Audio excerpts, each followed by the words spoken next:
Okay, hi everybody. It's a pleasure for me to introduce to you Ana Cañedo. Ana is assistant professor of demography and population science at the University of Montreal. Ana received her bachelor's from the Instituto Tecnológico Autónomo de México and her PhD in public policy from University of Texas at Austin. Ana does research on issues of immigration, education, and inequality. She brings new and original perspectives about how all these elements are connected. He has investigated the impact of cash transfer programs on migration, the impacts of cash transfer programs on inequality. I got to know Ana through the Russell Sage Foundation. She is working on a project actually investigating the conditions of DACA recipients in the US that actually returned to Mexico. Today she's going to talk to you about some new projects and some kind of that. Okay, please help me welcome Ana Cañedo. Good afternoon, everyone. Does this work? Yeah, perfect. I chose this because I like to move around a bit. So I'm very happy to be here. Thank you very much, Dr. Parado, for the kind invitation. And some of you might not know this, but the PSC, and in particularly the demographic group at Penn, hold a very dear place to us back home, because actually 3 out of my 8 colleagues are proud alumni. So I'm very happy to be here to share with you this work that is co-authored with Thomas Sowell from McGill University and titled Connected to Last, the Temporary Effects of Sponsorship, Refugees, Friendship, and Networks. So unlike my other research, this is work on Canada, the Refugee Resettlement Program. So let me motivate this research first. So we know that friendships that span across the immigrant-native divide are central to structural assimilation. So why are they essential, or why do we know they matter? Well, on the one hand, friendships that cross this divide provide important, sometimes economic, social, and informational resources. They also help with sense of belonging and perceptions of others. They're key for intermarriage, for example, one of the canonical assimilations of integration. They're also matter for daily life and, well, social integration in general, right? So having said that, how do these friendships work, especially for migrants and their destination? The canonical assimilation model would suggest that this model suggests that this process unfolds gradually as people spend time in their destination country. But when it comes with relationships that span social distances, this process takes more than just the gradual passage of time, and it involves other changes in behaviors. For example, learning the host language, sometimes economic and social mobility, sometimes occupational mobility as well. Sorry, occupational instead of social. And so there's an issue when wanting to study this, and that is the fact that when looking at most migrants, friendship networks and networks in general are going to predate the migration itself. So how can we look at this little part? And that's going to be the key question we try to answer in this research project. And how we do it is that we're going to take advantage of a policy that creates an opportunity structure. And this public policy is a refugee program in Canada, resettlement program in Canada, that what it actually does is gonna take a subsample, a randomly selected sample of refugees, and it's gonna provide them deep connections to individuals that have large distances in many dimensions. And so we're going to look at how these deep ties to those networks are going to affect their friendship networks in terms of composition and size in the small, in the medium and long term. So why refugees in particularly? So we're gonna start thinking about the mechanisms for migration. And why refugees? Because refugees, unlike other types of migrants, although they do rely on networks for their migration, the reliance on networks is less strong.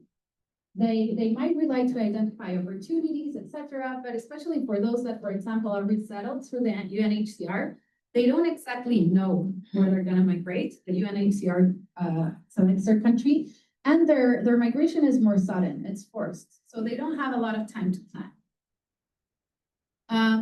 And then we're going to look at sponsorship because although it's not essentially the objective, the policy objective, what's interesting about sponsorship is that it kind of restructures the temporal sequence of friendship formation. So on day one, you get a sponsor, and although that sponsor is not actually your friend, you're gonna have a lot of opportunity to contact opportunity and a lot of time to spend with that sponsor. So now I'm gonna provide a little bit of context on how sponsorship programs work, particularly in Canada. So sponsorship programs link refugees with private individuals, and in Canada, they do this for 12 months. So the first 12 months after arrival, you're gonna be in close contact with your sponsor. And we tend to think about sponsors as individuals, but let me just clarify that this could be either individuals or group of people, okay? And then during those 12 months, the sponsors are gonna commit to providing various forms of resources and help and support and to help you navigate life in this new environment, right? So they're gonna help with language training, cultural orientation, how to access social services, how to get your health card, etc. They might also help with finding employment. And during this period, sponsors are gonna provide a set of immediate social connections, but it's not clear what happens after. So it's not clear if the contact opportunity is gonna create longer friendship networks in the long term. That's kind of what we attempt to answer, but I'm gonna explain a little bit later.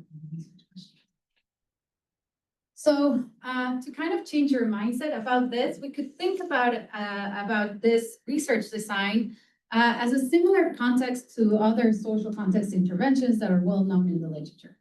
Yes, it's not actually like the MTO program, but some subset of refugees are gonna have high contact opportunity with people that span large social differences, so that are out from outside of their ethnic community, and with whom they otherwise would have like little opportunity to interact with. And so we see this as a question of, do these interactions help in terms of their friendships? And if they do, like, do they last? And so going back to the context about Canada, now I'm going to explain to you about how refugee sponsorship works in Canada and the specific policy program that we're studying in this paper. So I'm not sure how familiar you are with Canadian resettlement, but in 2015, this is right about when Trudeau took office, Canada resettled approximately 60,000 Syrian refugees through 3 distinct settlement programs.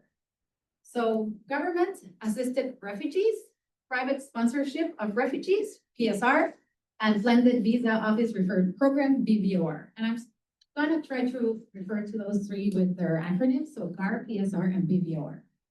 I'm going to explain a little bit how these programs work. So government-assisted refugees, as its name says, it's mostly refugees that have been resettled by the UNHCR. So they're selected by the UNHCR based on a criteria of vulnerability. And once that they are selected, they arrive to Canada, and it's IRCC, so Immigration, Refugee, and Citizenship Canada agency that provides support to them. So they're gonna receive support through government organizations and providers, okay? Afterwards, the private sponsorship of refugee is a very different program, and it's actually one of the first privately sponsored programs in the world. It was taken as a model, and Welcome Corp in the US was actually modeled after this program.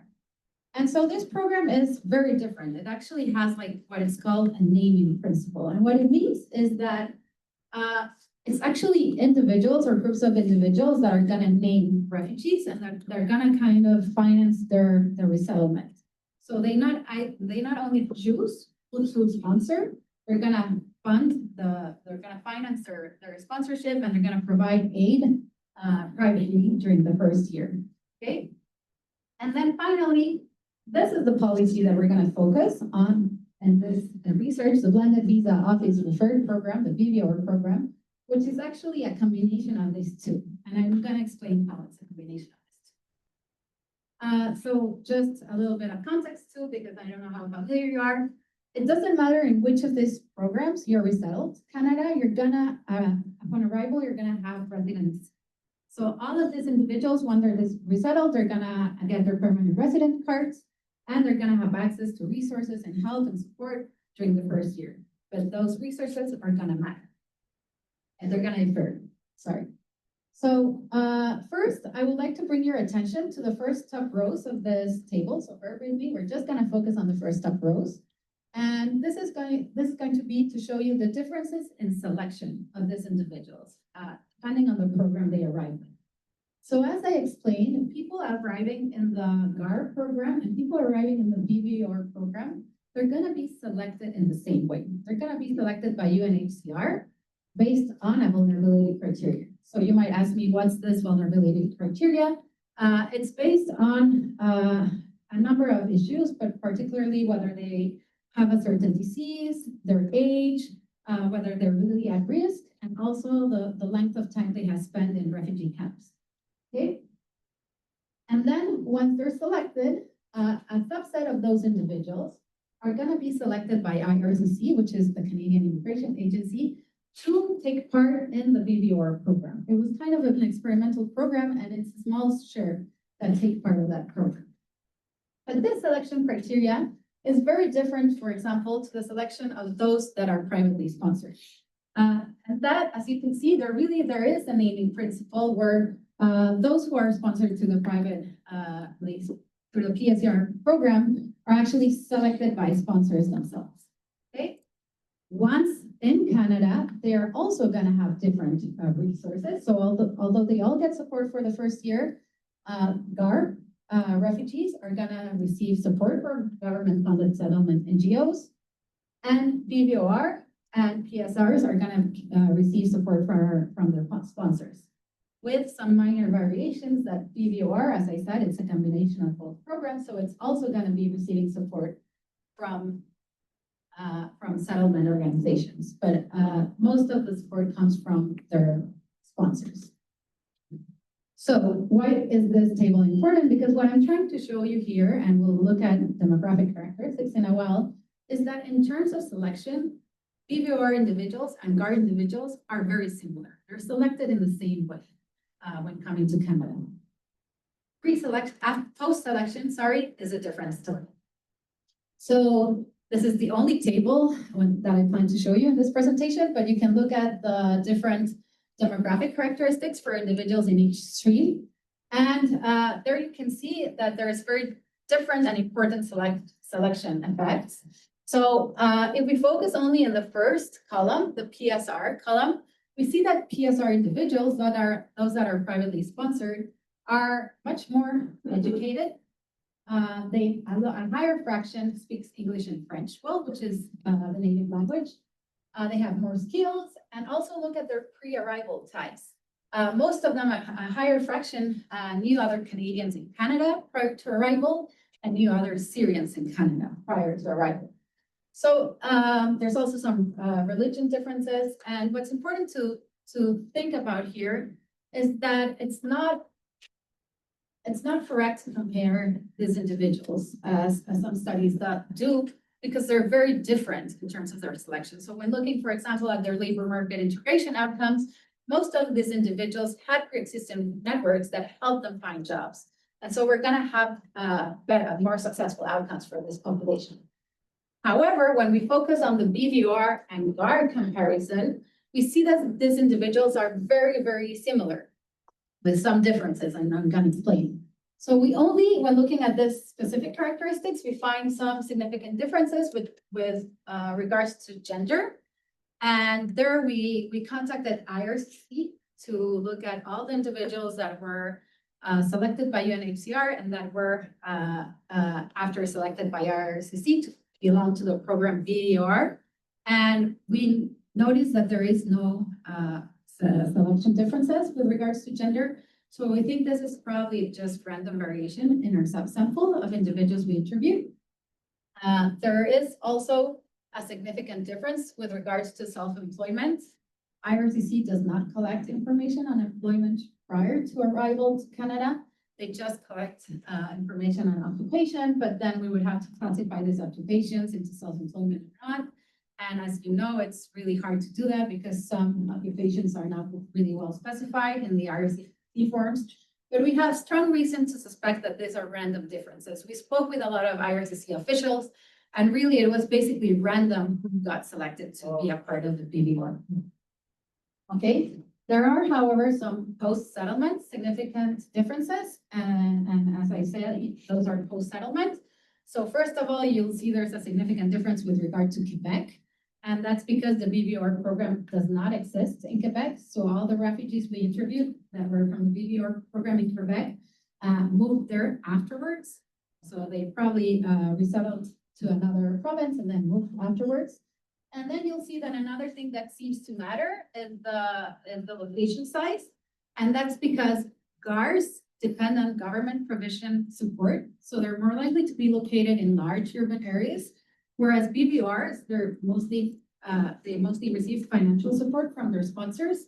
And some of those sponsors are located in rural areas. So a larger share is going to be located in rural areas.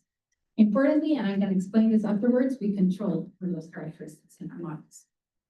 Okay, so now we're going to focus on the next rows of this table. And what I want to show you here is that the BVR program is truly a sponsorship of stranger program. So these are sponsor characteristics that were collected through our survey, and we asked individuals about their sponsors. We asked whether their sponsors were born in Canada, what was their official language, and what was their language spoken at home, and in what language they communicated, and whether they had the same religion as themselves. And you can really see these differences. Well, 65% of sponsors of the BVR program were born in Canada, only 26 were for the PSR program. 72% communicated in English and French, while 33% of the PSR programs communicated with their sponsor in an official language. And lastly, if we look at religion, the majority of individuals in the PSR program shared the same religion as their sponsor, but that was only the case for 5% of those in the BVR program. And we see that again, if I go back with the characteristics. So PSR sponsors are more likely to be Christian versus those that are selected on the vulnerability criteria by the UNHCR are more likely to be Muslim. So we can see there are the two things in effect. We can see the naming principle, whereas people that are being selected by sponsors in the PSR program are very similar to their sponsors. And we can see the true sponsorship of stranger, where people arriving to the BVR program are put in contact with individuals that really span large social distances. And I'm making a lot of emphasis on this because I think it's important for our research design. So with that in mind, we have two research questions. The first one is, do refugees who have received sponsorship and had opportunities to establish interpersonal relationships with their sponsor possess broader and more diverse networks than those who did not receive sponsorship? And secondly, if friendships are formed, are they enduring? And this is key. Like, which types of friendships are more lasting than others? Okay. So now, the data and methods. So our analysis is going to be based in a nationally representative survey of Syrian refugees that are settled in Canada between 2015 and 2018. I say nationally representative because we worked with IRCC and we got the contact information of everyone that was resettled through the BVR program. So those that were not we were not actually able to contact, we knew who they were, and we created post stratification weights to balance our survey. Afterwards, it's important to mention that we had two waves of data collection. So the first survey wave was conducted in 2020. So if we keep in mind that these individuals were resettled between 2015 and 2018, it means that they were interviewed for the first time on average 2 years after their sponsorship period ended. Just a reminder, their sponsorship period was for a year. And then we interviewed them again 3 years later in 2023. So that's when I got to McGill and I was part of this project.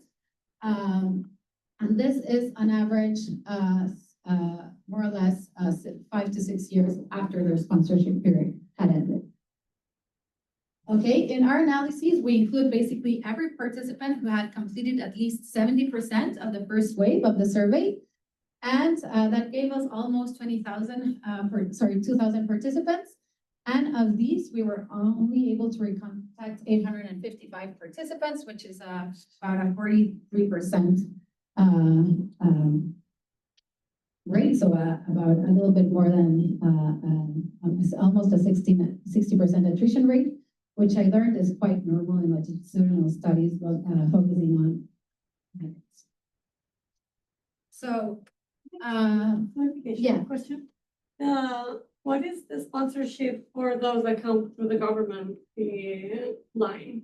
Like everyone is a sponsor, has a sponsor, right? Or do No. They don't. People that come through the government, thank you for Yeah. please feel free to interrupt. I was also telling the students this morning, I have to teach in French and my brain is becoming a little bit like labels are crossing. So it's getting harder to me my English is getting a bit rusty. So if I'm not clear, please let me know. So no, people that arrive through the GAR stream, they don't have any private sponsorship. They're sponsored through the government and they're gonna collect support from government agencies, but they're never in contact with a sponsor. Correct. Yeah. So like their contact might be like just a office. Yeah, here's the office, you can go there, you're gonna receive a check, you're gonna receive some financial support, and if you need help navigating institutions, the labor market, et cetera, there's probably gonna be an agent that's gonna help you fill out forms and see what you can do. Cool. Yeah. Thank you. Any other questions until now? Okay. So moving to our dependent variables, as I say, we're gonna look at friendships, but not only at how broad these friendships are, but also at the breadth of these friendships. So we're gonna have two types of variables. The first one is three dependent variables, but measuring two types of outcomes. The first one refers to network size, and that means that we ask individuals how many close friends they had in Canada. We specifically in the question excluded friends that are part of family, or like family members or distant family members. And the question response ranged from 0 to 7 or more. Then we're gonna measure the breadth of those friendships, so friendship composition.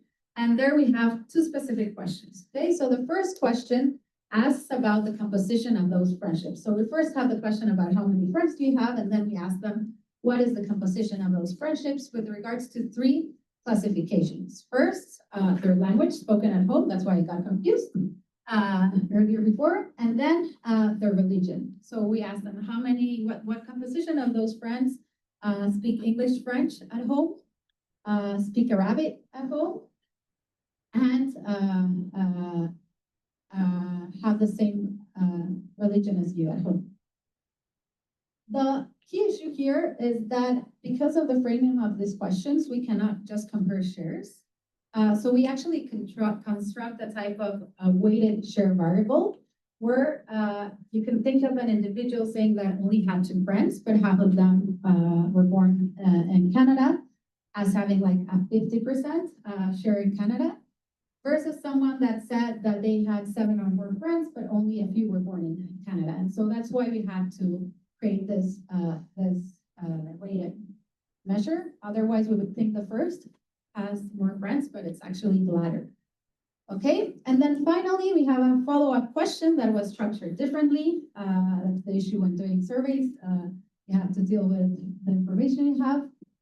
And this survey asked about the place of birth of the top 3 closest friends. So this is censored at 3 and asks like how many of his friends were born in Canada, born in Syria, or born in another country in the Middle East.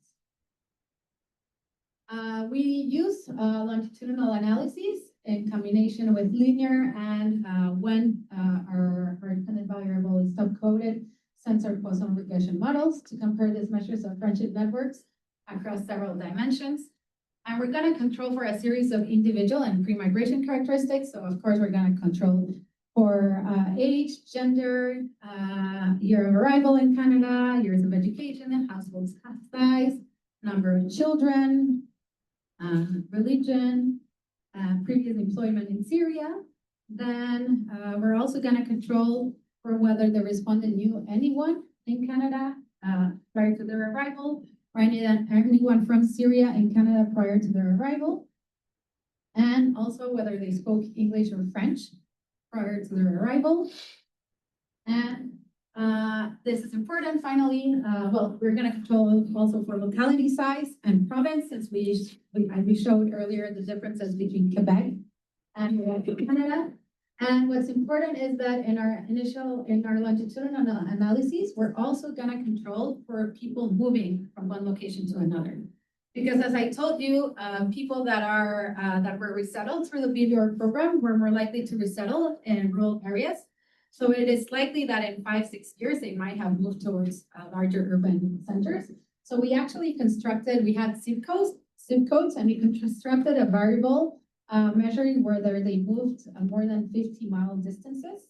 And we play with that variable, whether it's a larger distance or a smaller distance.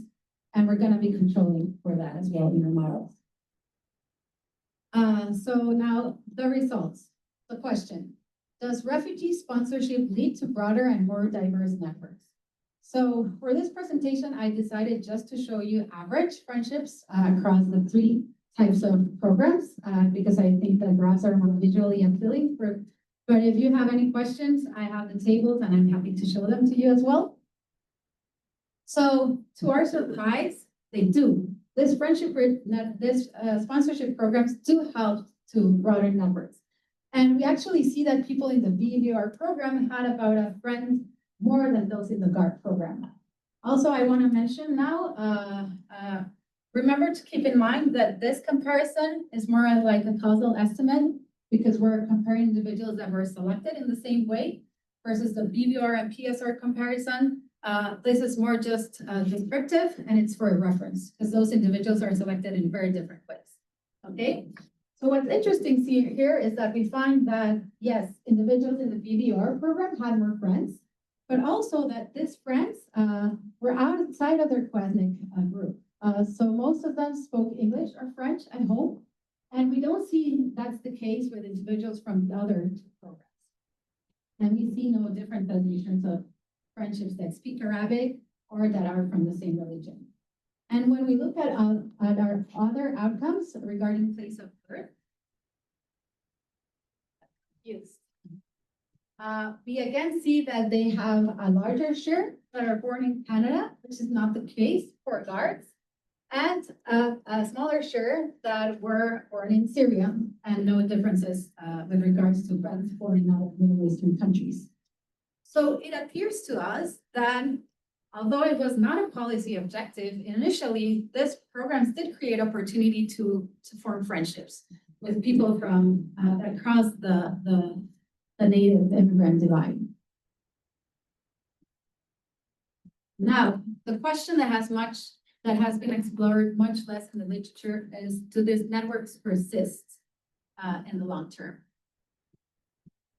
And to our surprise, we realized that they don't. There is a convergence in patterns across the 3 groups when we re-interviewed them 3 years later, 5 to 6 years after they were initially resettled.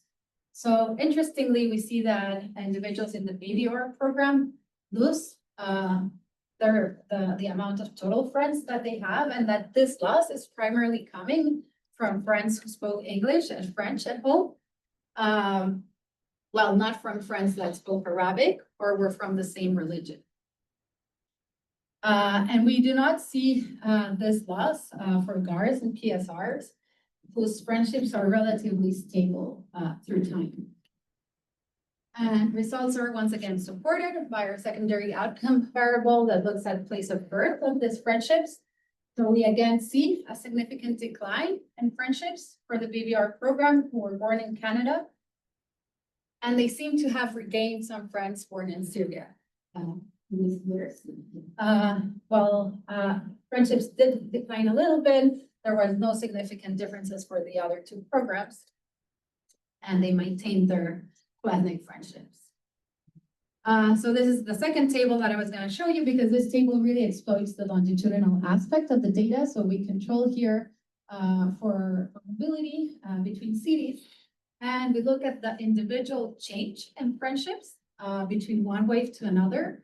And we can see that the change, that the decline in BBR friends is coming from those friendships that span the ethnic divide, so that are from outside their ethnic circle. And it's the same here where we see this decline in friendships that were born in Canada. And as you can see, there is no other differences for the GAR and the PSR or for friendships that are co-ethnic.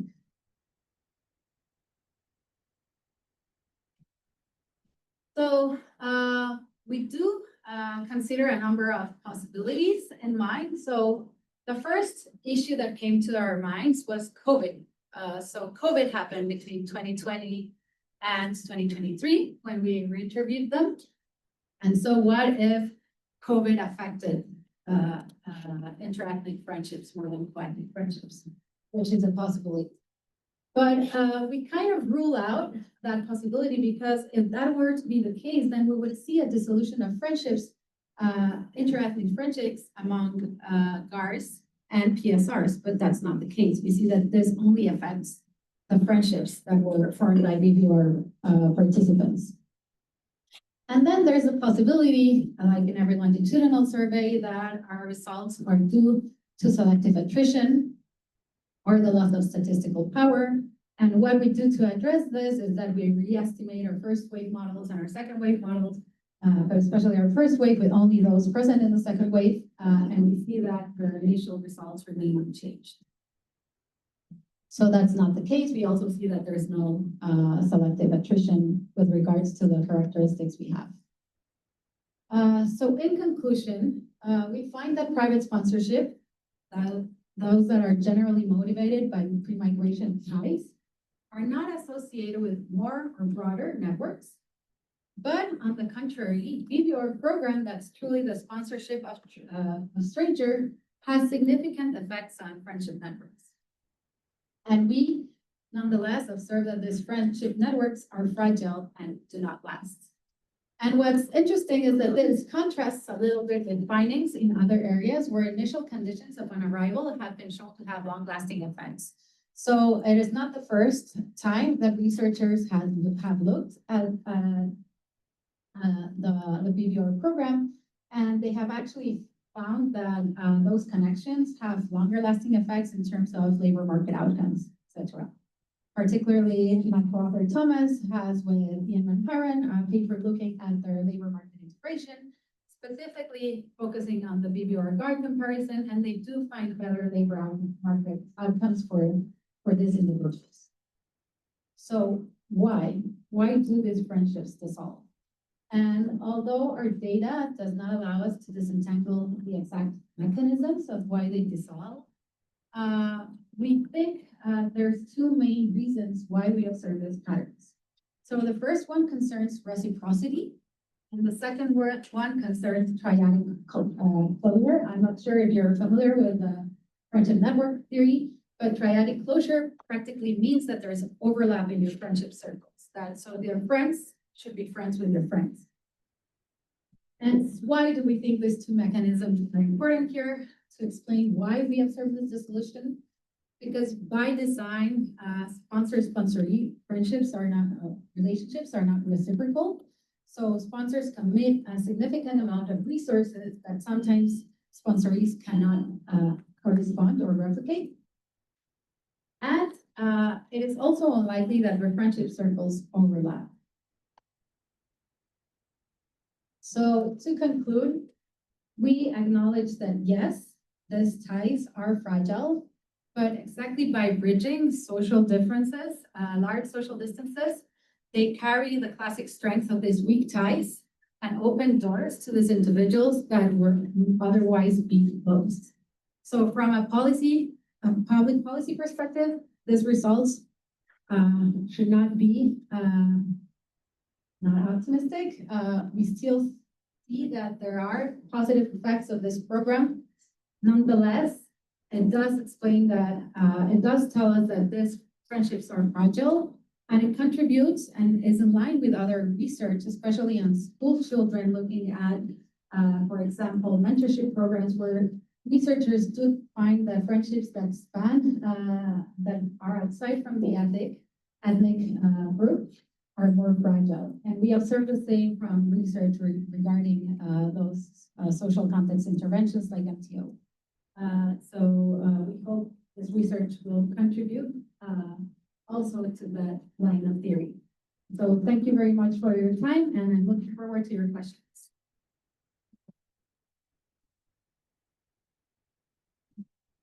Questions, comments?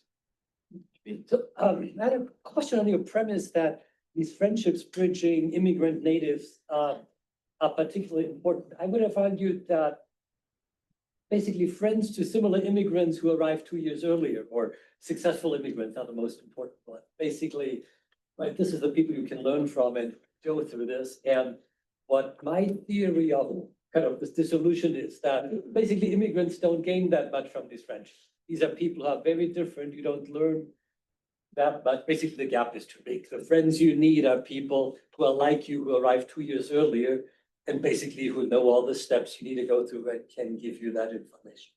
Yes, totally. So the premise was that friendships that cross this divide are important for assimilation outcomes. Doesn't mean that they're not important, that the friendships that do not cross are not important. And on the contrary, research shows that in terms of labor market success, co-ethnic friendships are even more important.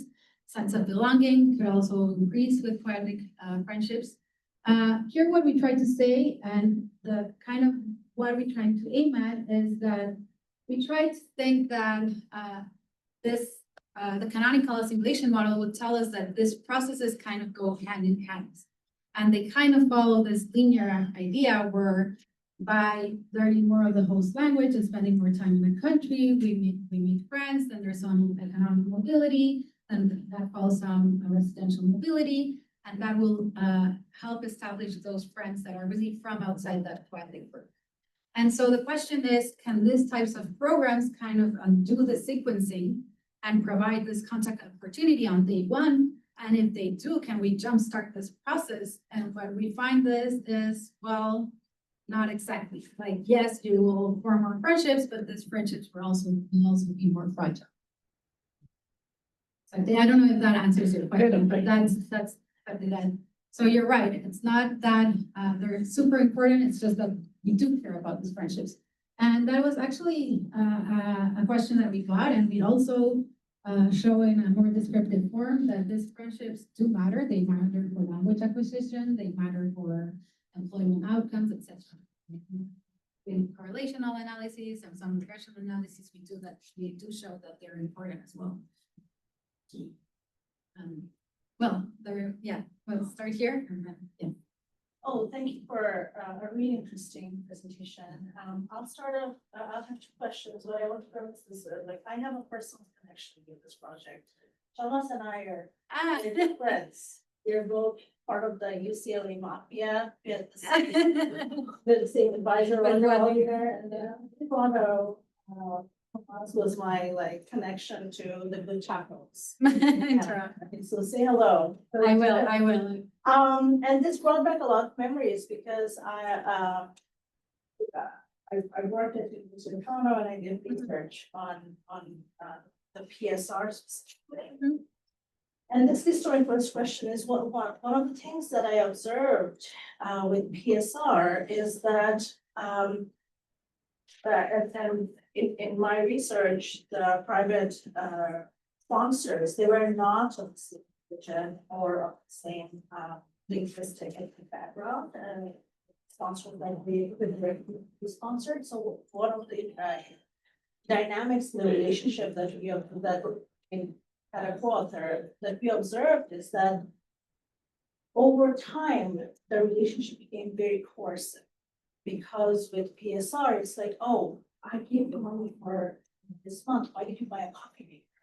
It's expensive, or why did you send this money, back home to your mom? Or no, I can't bring your sister here, right? Despite like a more positive beginning, time, the relationship is very restricting, right? So I'm wondering, like with blended, where you have this, there's some exposure to private sponsors. I'm wondering about future dynamics that could be different in terms of the PSR between the sponsors and the refugees. And my second question is, again, coming from this understanding that the relationship is fundamentally very unequal. I wonder if it's friendship at all. Like if it's a relationship of dependence, with more instrumentalist motivations rather than friendship.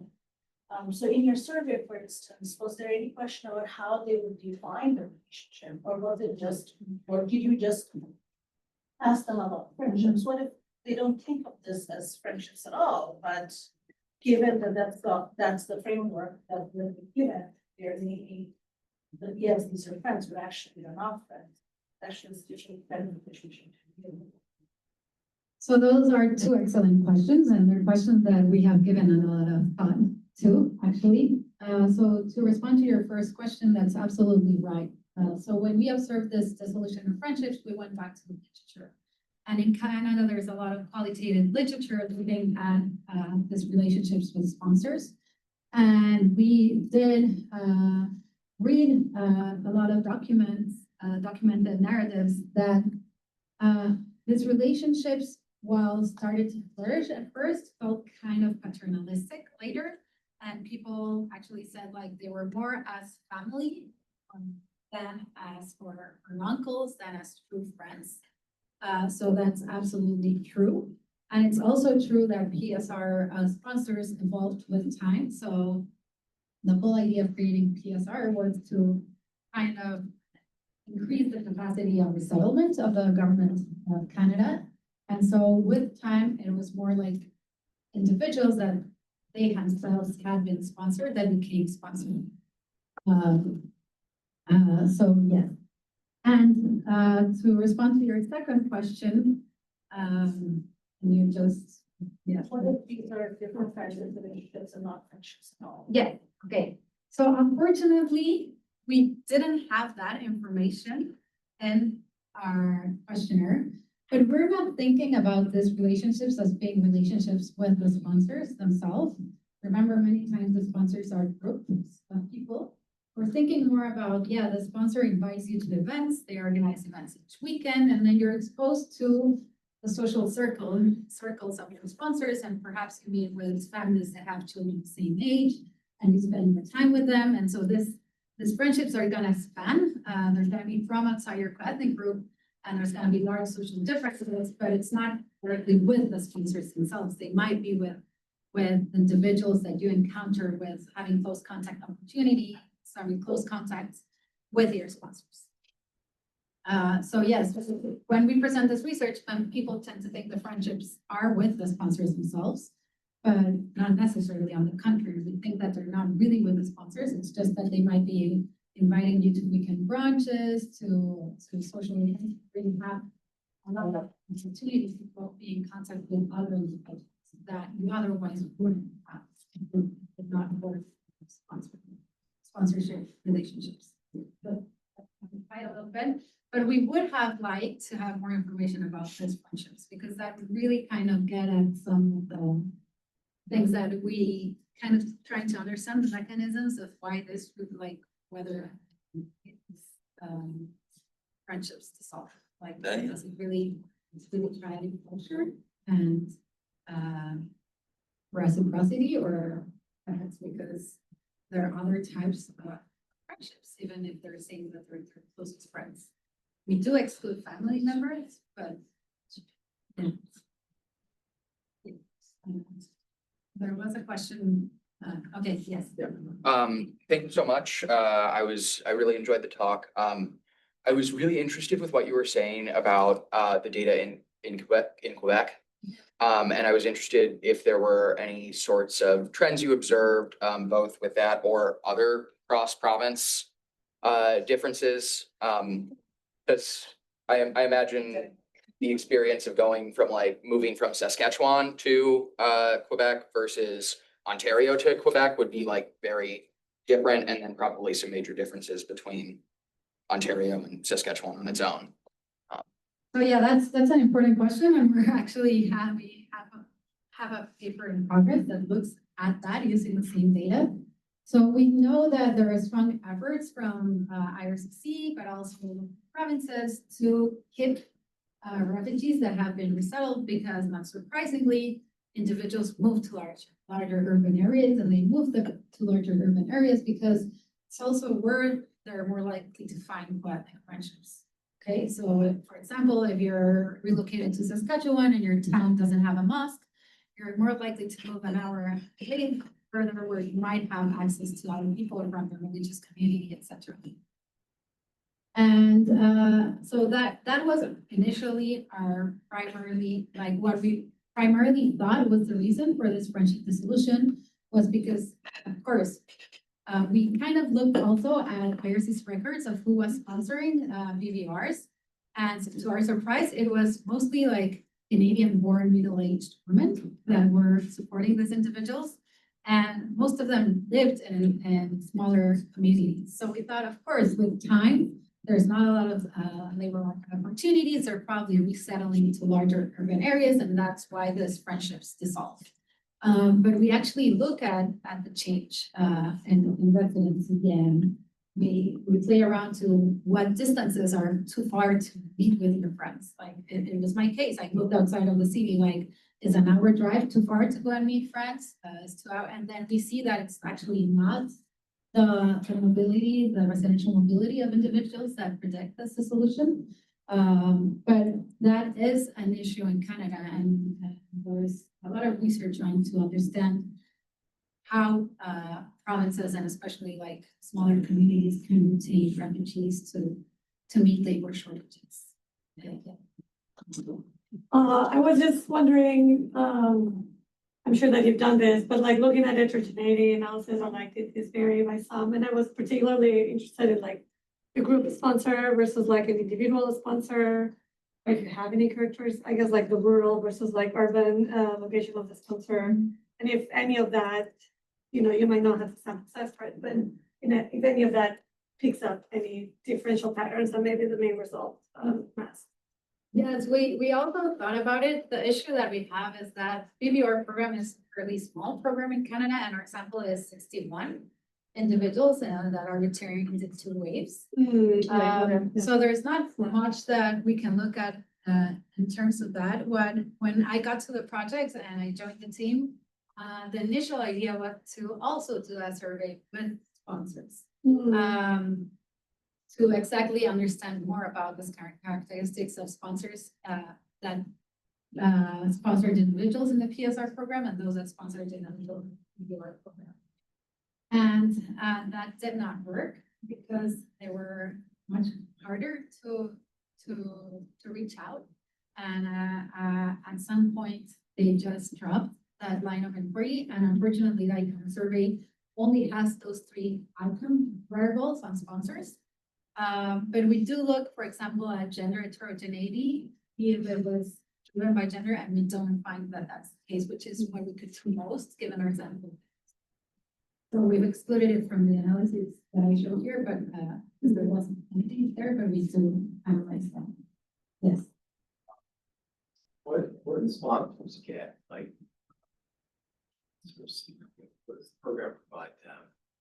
So sponsors don't get it, and it's more of an altruistic.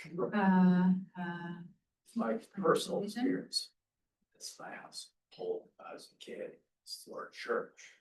We didn't get money for sponsor refugees, so I don't understand how how it would be exploited. Seems to be something you just because you think it's gonna help people.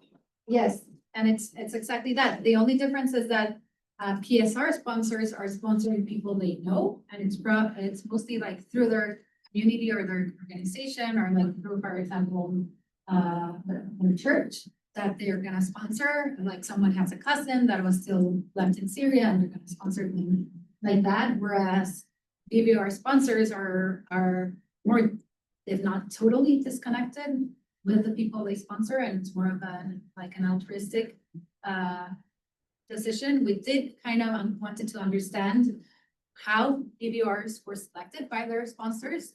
And since it was such a small program, we did realize that what happened was that IRCC had received people that were willing to sponsor these individuals. They posted their profiles on their website, and it was actually the sponsors that selected these individuals.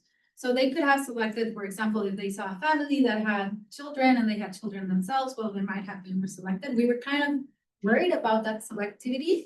But basically, like reports from IRCC say that within 42 hours, almost everyone in the page had been sponsored because it was such a small pool of refugees. And on the other hand, this was 2015, where a lot of people were willing to sponsor, and there was much more interest to sponsor than individuals waiting for sponsorship in the New York program. Yeah, back there, and then, yeah.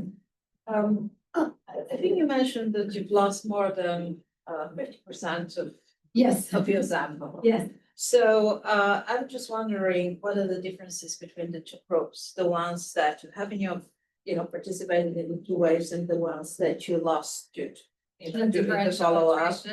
Yeah, and then if you can say something, why they simply disappeared in Canada, or what happened? Or So we have some personal hypotheses of why. So usually finding like contacting migrants after that time has elapsed is hard. A lot of people move. I think initially we had like a lot of willingness to participate because individuals received a letter from IRCC. The second time around, it was McGill contacting them. So there was not like the worry that immigration authorities might be wanting us to respond to the survey. It was more as researchers wanting to conduct the follow-up. We did look at characteristics, and there were no characteristics that we collected that were associated with that attrition, but we do, however, identify that maybe people that obviously are doing better or more integrated might have, or are working, might have easier schedules. It might be harder to respond. We did, however, also do phone interviews and conducted interviews on the weekends and everything to try to get the largest response rates that we could. But that was unfortunately the limitation. And also one thing that we found out was that a lot of people had moved places from one way to another. And they had given us addresses and emails. So we tried both, tried emailing them a letter and contact them that we emailed, but sometimes were not used anymore. Sometimes the email that they had given IRCC authorities wasn't the email they were using anymore. It was an email they had from back when they were in Syria. So, yes, behind and then, I have a question from the public policy perspective. So, following a lot of the questions that Tasina asked, I'm very curious about public policy trying to influence kind of the personal sphere of people rather than something more institutional. So, in a way, I'm thinking if the basic line of these, or like the theorizing behind these programs is that these people will act as institutional bridges, right? The idea of some kind of social worker or somebody who knows the institutional landscape, but is not intended to form this kind of like personal bond, right? Whether that is kind of filling in the gap of like these weak ties. So I'm curious about whether you would defend public policy programs focusing on this idea of building friendships, or like something within the personal sphere versus something that is more publicly oriented. That's a really good question, and I think that's something that we try to reflect upon at the end. So, like the objective of the program was never to establish friendships. It was to help individuals navigate life after resettlement. And we don't really care about these friendships per se. We only care if they are actually gonna help individuals with other types of outcomes, such as sense of belonging, better labor integration, access to other opportunities. And so, if your question is like, should we try to train, maybe individuals to build more rapport, like individuals working like in government agencies for the our individuals to build more rapport? Well, the answer would be no, because, if these individuals, like, it's not like they are gonna share their own personal social contacts or anything. Maybe one finding from our research that I really didn't touch upon today that's interesting is that if you saw, we didn't find any differences with regards to religion. And I think because religion friendships like are cultivated in a different setting, they're probably cultivated when going to church or the mosque, and they have that contact opportunity. So what we're saying is that the friendships that actually develop gradually are more stable than those that are just the product of contact opportunities, but without all the other dimensions of the process of the. So yeah, I don't think that would be the case. My question is about the refugee program. This is fascinating.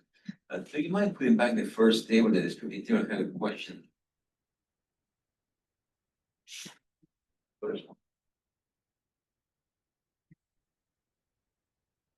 That thing. Next one. Yeah, no, the next. Yeah. That- Yeah, I was looking at the ends. Uh-huh. So most of the refugee program work through private sponsorship. Yes. That's very interesting. I mean, it's like I was not expecting, so like the 60,000, it was, those are the representations that actually. Also, those are the ones that are easier to contact. But yes, PSR, as popular at the beginning, by the end, it was where most refugees were resettled. And it was, Even though the private sponsor assumed the cost of the first year of the refugee, it still was so popular. yes, It's amazing. it's mostly individuals that have been able to resettle themselves and now want to sponsor someone they know, someone back from their community, et cetera. And so it's groups, they organize themselves. And there's also a lot of qualitative literature that's very interesting on how they select those individuals. It's usually through meetings. They also establish who has more urgency. And so people bring forward candidates, and normally in groups they vote and everyone can use resources. So. My other question goes back to HP's comment. Yes. Even in the US, refugees, the assumption is that it's better if you distribute them. For instance, the Vietnamese, they were distributed across the US and then they all moved to New Orleans. So have you thought about this, framing it more about whether to mix in a what's better, to mix or to not mix? And sometimes, these are programs are done under the assumption that it's a good idea for immigrants to mix, but it turns out that maybe that's not a good thing. And maybe then immigrants sort themselves with their co-ethnics, and it might be better to be with their co-ethnics. Have you thought about reframing, thinking along those lines? Not exactly like that, but we do have like a paper looking at system mobility, the one that I was just talking about, and trying to understand, because people declare why they want to move, and then they declare like whether there were improvements in different dimensions in the survey. So we were interested in seeing like whether if they declared they wanted to move to have more labor market opportunities, where they had, well, like, were they employed, and if they were employed, was their wage better once that they moved? And to our surprise, people moved to be closer to people they knew. It was mostly contacts that motivated those moves. Yeah. Anyway, we're out of time. Thank you so much, Anna. It's very interesting.